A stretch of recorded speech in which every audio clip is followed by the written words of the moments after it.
a man who she abandoned for months to the media, and now presents her mother, Doria, speaking for the first time, telling outright lies about her ex-husband. I mean, this was a calculated attempt against the family. Tom Bower, the legendary royal author, is sharpening his quill for a new edition of his book set to reveal huge secrets inside Prince Harry and Meghan Markle's marriage. Tom Bower just revealed something that flips everything we thought we knew about Harry and Meghan's marriage on its head. According to the veteran royal biographer, there's a clause buried deep inside their prenuptial agreement. Page 14, Clause 7. Something Harry reportedly signed without fully understanding what it really meant. And once you hear what that clause actually says, a lot of recent moves suddenly start to make sense. It helps explain why Meghan quietly brought Sunshine Sachs back in January 2026. It helps explain why money has allegedly been moving behind the scenes since 2022. Well, you know, Piers, you're the first person to say how limited Prince Harry is, unfortunately, and how his wife trades off her husband's fame and fortune, or not so great fortune now. I mean, this is the problem, but we're still interested because, after all, he's a great character in our modern day. And it helps explain why Tom Bower is warning that Harry could be at risk of losing far more than people realize. But before getting into what that clause says, one thing needs to be clear. Tom Bower is not a gossip writer pushing rumors from nowhere. He's a former barrister and a BBC investigative journalist with over 40 years of experience, taking on powerful figures who believed they were untouchable. He played a key role in exposing Robert Maxwell, the corrupt media tycoon. He revealed details about Mohammed Al-Fayed's business dealings. He also pulled back the curtain on how Simon Cowell's empire really operated. When Tom Bower publishes something, it's backed by legal teams, not speculation. His work has a reputation for being solid and carefully checked. And so he became hypersensitive and blamed the media for the crashes of his relationships, never thinking that they could have something to do with himself. So he's a very complicated, depressed, unintelligent man who is seeking a role and has got really nobody on whom he could rely, which is in the end where Meghan stepped in. I mean, a needy man met a woman who could help him with his needs. For his book, Revenge, he conducted more than 80 interviews with people who worked directly with Meghan, including palace staff, Hollywood colleagues, and legal professionals involved in her contracts. He doesn't rely on unnamed internet chatter. He builds cases the same way he did as a lawyer, using documents, timelines, and verifiable facts. So when Tom Bower says he's seen evidence of specific prenup clauses, he's not guessing. He has spoken with legal professionals who were involved in drafting royal marriage agreements. He also examined how British royal protocol clashes with California law. That's where things get complicated. What he found on page 14 helps explain why Sunshine Sachs, a firm known for handling one specific type of crisis, suddenly reappeared. Very aggressive PR for the Sussexes. Got way beyond herself because she really doesn't understand the British royal family or Britain, but understands how to project her clients.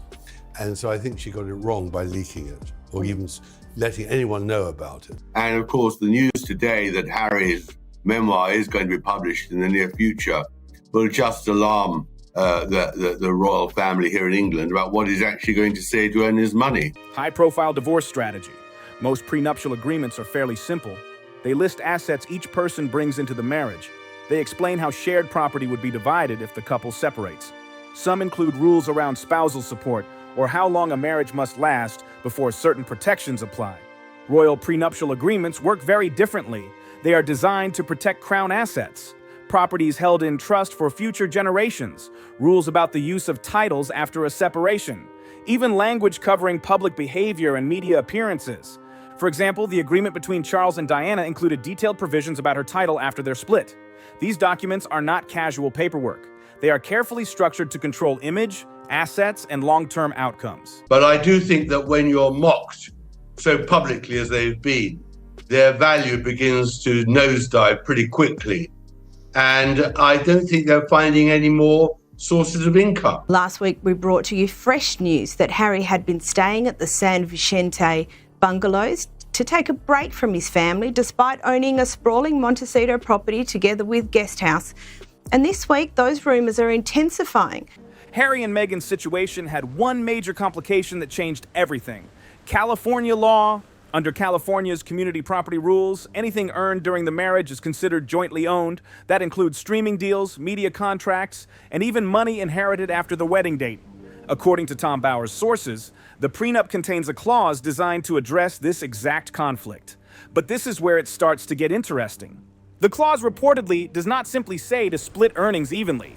Tom Bower says it includes very specific language around intellectual property rights. That means who controls the stories being sold, the Sussex brand, their joint ventures, and even the material connected to Harry's memoir Spare. And once you understand that, many recent decisions stop looking random and start looking carefully planned. I think personally, I think they've separated their professional lives, but I think what's really a great problem for them now, as of in the last few weeks, is that Meghan has got no real income anymore. She's finished. All of this falls under a clause that Tom Bower says heavily favors Meghan's position. Why? Because she's listed as the business manager for all their joint ventures. She's the one who negotiated the deals. And under California law, combined with the specific language in their prenup, she holds the primary claim to the revenue streams they've built together. But here's what Tom Bower calls the most devastating part. This clause wasn't part of the original 2018 prenup. According to his sources, it was added later through a prenuptial amendment, and Harry signed it without reading it carefully, trusting Meghan completely. Prenuptial amendments happen more often than people realize. Couples update them after major life events like having family, buying property together, or starting businesses. The original prenup is updated to reflect new circumstances. But in Harry and Meghan's case, the timing makes this amendment especially significant. Tom Bower's investigation found that the prenup was amended in 2020. Well, Meghan herself. And Meghan herself. In the months before she met Harry, was setting up paparazzi pictures in London. She now acts as if the paparazzi are literally the devil incarnate. She begged the paparazzi to photograph her, and they wouldn't. And when they did, she says, "Oh, I don't want to, I'm hurt." And that ridiculous story about how they first met, the whole thing was a tissue of inaccuracies, to be polite. Well, because what do you make of that? Because as you know, Harry was always very insistent. Right around the time they were leaving royal life, moving to California, and signing massive entertainment deals. Updating financial agreements makes sense. But this amendment did more than just adjust numbers. It shifted control. Bower spoke to lawyers who worked on Meghan's first divorce from Trevor Engelson. They described her as meticulous in negotiations, someone who read every line and questioned every clause. She didn't just have one lawyer, she had a team reviewing everything. From that first divorce, Meghan learned a key lesson: protect your earning potential above all else. When she divorced Trevor, she walked away clean because she structured finances carefully during the marriage. Now, look at Harry. The Netflix deal came in September 2020, followed by the Spotify deal. Arch, their foundation and business entity, was also set up around the same time. According to Bower, the prenup amendment was signed right in the middle of this business formation period. California law already gave Meghan claim to half of everything earned together. But the amendment, Bower's sources say, gave her something even more valuable: control. So many surprises, by the way, tucked away in your book. Everybody is already buzzing because you reveal that Simon is not a fan of Jennifer Lopez. I was not aware of this. You say he can't stand her. So set the record straight for us, Tom. What's his beef with J-Lo?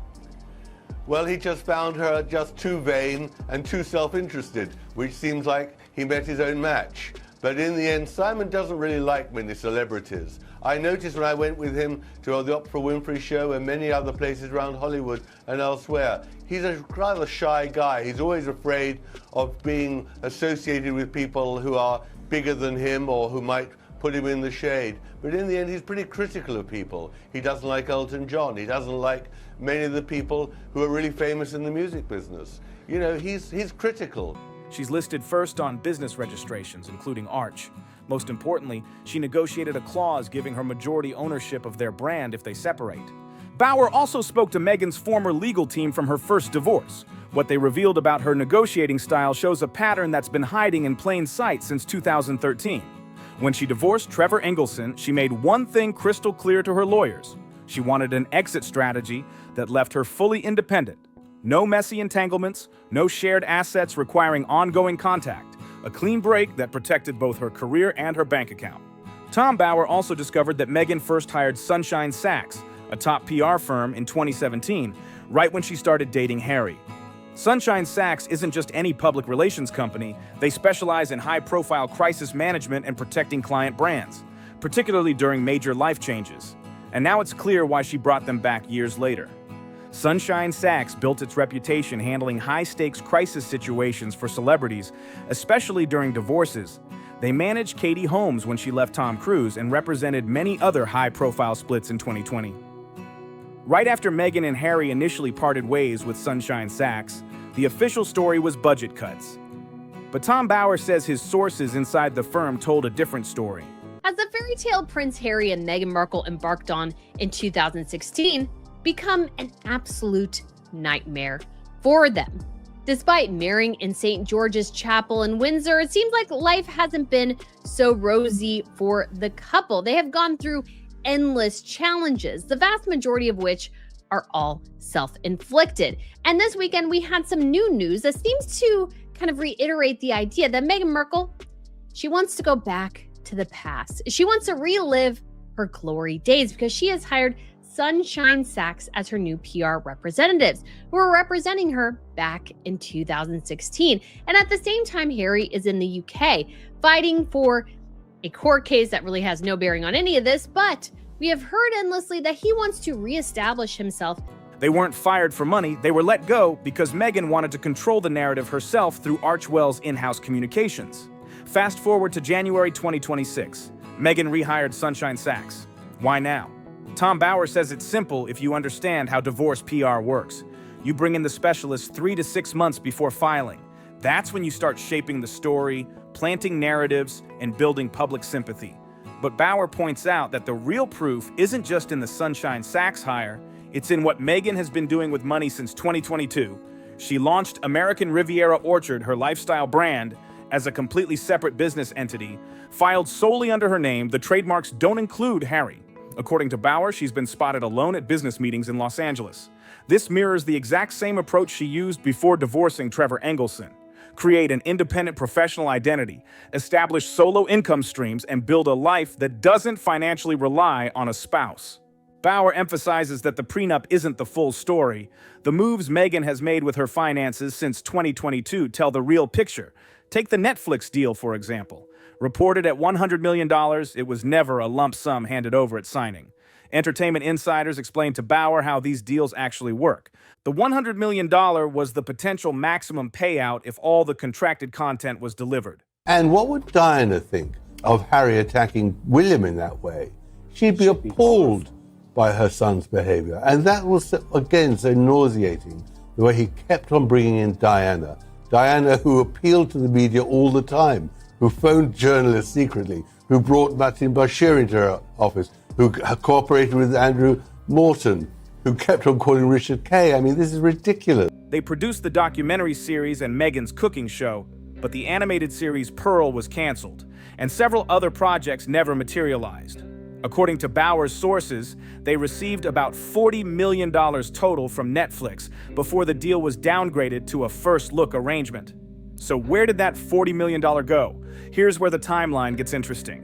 In 2022, as projects began to fail, Meghan started filing trademark applications for American Riviera Orchard as a solo venture. She hired lawyers to set up separate business entities apart from Archwell's. The reported $38 million in debt, Bauer says, isn't just spending, it's strategic financial restructuring. The Montecito mansion is titled in a way that protects it under California homestead laws. Investments have been moved into separate accounts.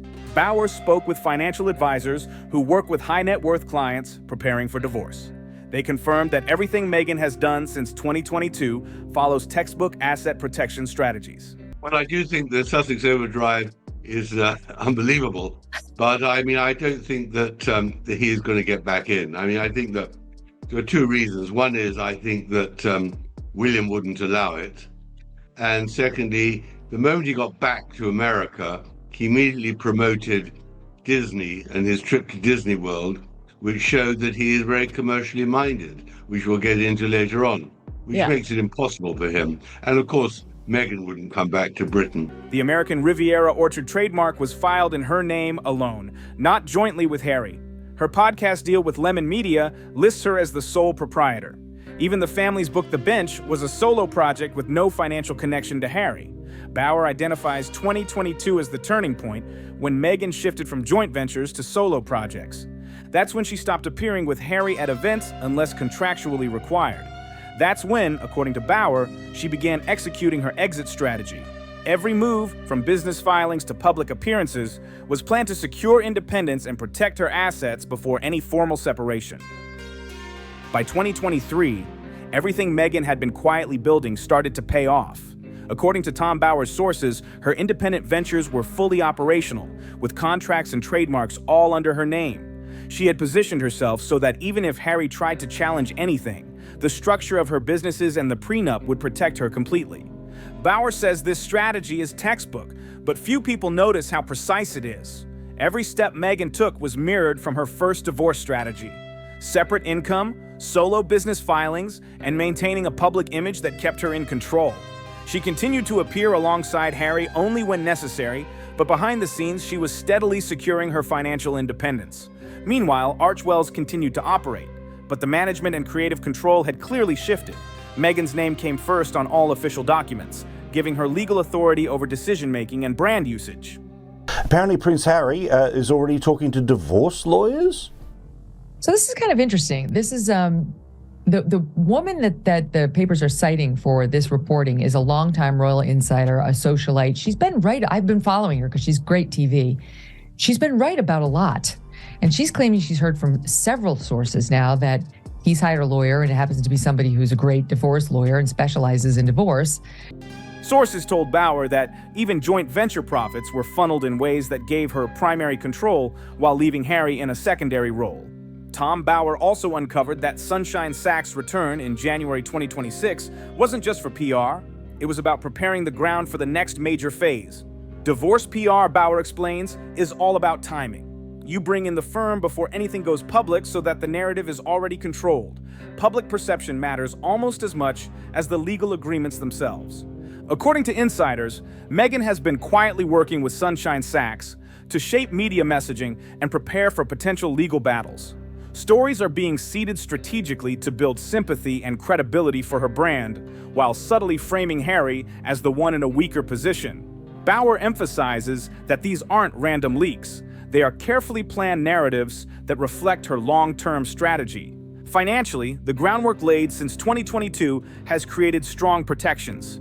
Her solo ventures, trademarks, and contracts are all structured to remain hers in case of any separation. Even investments in real estate, including Montecito, were strategically titled to maximize California homestead protections. Every dollar, Bauer says, was accounted for in advance of any potential split. Bauer also notes the subtle psychological strategy. By maintaining a professional front and minimizing joint appearances, Meghan has increased her leverage. And it dovetails on other reports that he is spending a lot of his time in two hotels, one of which is in Montecito, another of which is not too far away, as an escape from her. It's entirely plausible. All they've done for 5 years is complain and moan and see themselves as downtrodden victims. That doesn't tend to spur a lot of feelings of love and happiness and close bonding. I mean, I guess in the crisis mode, it might. Public appearances, solo interviews, and media coverage all reinforce her independence. She's projecting an image of self-sufficiency while the underlying financial structure guarantees it legally. Another key factor is intellectual property. Bauer's sources confirm that the amendment to the prenup gives her ownership over the content created in joint ventures, including media series, books, and brand projects. This ensures that even if contracts or streaming deals continue to generate revenue, she controls how the profits are distributed and how the content is used. By the time Sunshine Sachs returned, Meghan was fully prepared. She had the businesses, the IP rights, the legal protections, and the media narrative all lined up. According to Bauer, this is why he describes the prenup and its amendments not as a simple document, but as a cornerstone in a larger, meticulously executed strategy. Everything from 2022 to now shows a clear pattern. Meghan is not just protecting her assets, she's orchestrating an independent empire. And Bauer warns that anyone who underestimates this will be surprised by how thoroughly she has planned for every possible scenario. The moves may have seemed subtle, but they add up to a strategy that leaves her secure and in control. According to Bauer, once the media fully connects the dots between the prenup, the amendments, the business filings, and the Sunshine Sachs rehiring, it becomes clear that this was never just about wealth. It's about power, control, and independence. And that is exactly why insiders believe this story is far from over. That clause in the prenup amendment gave Meghan the legal foundation she needed to execute her plan. Tom Bauer's timeline is precise and unsettling. He predicts Meghan could file for divorce within 6 months of January 2026. Why that time frame? California law requires 6 months of residency before a divorce can be filed. Meghan has clearly made California her permanent home, meeting that requirement years ago. According to Bauer, the prenup clauses are triggered the moment divorce papers are filed. When that happens, several things kick in automatically. Title restrictions on Harry activate, asset division begins, and most importantly, the intellectual property clause determines who owns their brand. At that moment last year, she was about to promote her Netflix series and didn't want to firstly be seen with Harry, and secondly didn't want to go somewhere where she'd appear cheap and give it gratis. And this year, she is desperate to be seen. Yeah. And that's why she turned up. So I think she has a major problem, financially and professionally. And I think that Harry has a problem because he's lost his charity centre Bailey in Africa. He better up, and all these commercial deals are declining. I think that his reputation is somewhat toxic, and I think Invictus is his only lifeline, and there'll be problems with that too. I mean, we've seen people leaving Invictus recently. I think you mentioned the Disney special. Does the Disney special at all? Going forward, Harry could lose the Montecito mansion, which might be sold to split assets. He stands to lose majority control of Arch Wells and could even face complications with custody since the family are California residents, and Meghan is listed as the primary caregiver. Bauer says that under the prenup amendment, Harry signed without fully understanding he also loses rights to monetize his own royal story beyond what has already been published. The custody aspect is particularly tricky. California family courts generally favor maintaining stability for offspring. If Meghan can show she has been the primary parent while Harry travels for court cases or other obligations, the law will typically back her. But the question everyone is asking is, does Harry know? Bauer's answer might be the most shocking part of all. He believes Harry suspects something is off, but he doesn't fully understand the legal trap he's in. Evidence of this shows in Harry's behavior in the London courtroom, the arguing with the judge, emotional breakdowns, and desperate crying over how the media has treated Meghan. Bauer says that's not the behavior of a man secure in his marriage, it's the behavior of someone who knows something is broken but doesn't understand why or how to fix it. Sources close to Harry told Bauer he feels increasingly isolated. His legal team reportedly warned him about the financial exposure from ongoing court cases, yet Meghan encouraged him to continue anyway. Why push lawsuits that could bankrupt them unless she knew those debts would become his problem alone? Once the divorce is filed, Bauer's final assessment is chilling. Harry signed away his future on page 14, clause 7, and he's only now beginning to realize it. Tom Bauer reveals a prenup clause that could leave Harry with almost nothing, while Meghan walks away with majority control of their brand, the bulk of their assets, and the offspring. The amendment he signed in 2020 wasn't designed to protect their marriage, it was carefully prepared for its end. So the big question remains, did Meghan plan this from the beginning, or is Tom Bauer connecting dots that don't exist? Everything from the amendments, business filings, and PR moves fits a clear pattern, but only time will tell if this strategy plays out exactly as predicted. The prenup, the amendments, the businesses, and the timing of Sunshine Sachs' return all point to one thing. Meghan has built an independent empire with legal protections that leave her in control. And for Harry, it could be the start of a very difficult reckoning. If you watch this and have thoughts, drop them in the comments below. If this breakdown made you see things differently, hit subscribe and stay locked in for more deep dives like this. Don't forget to like the video and share it with someone who needs to see it.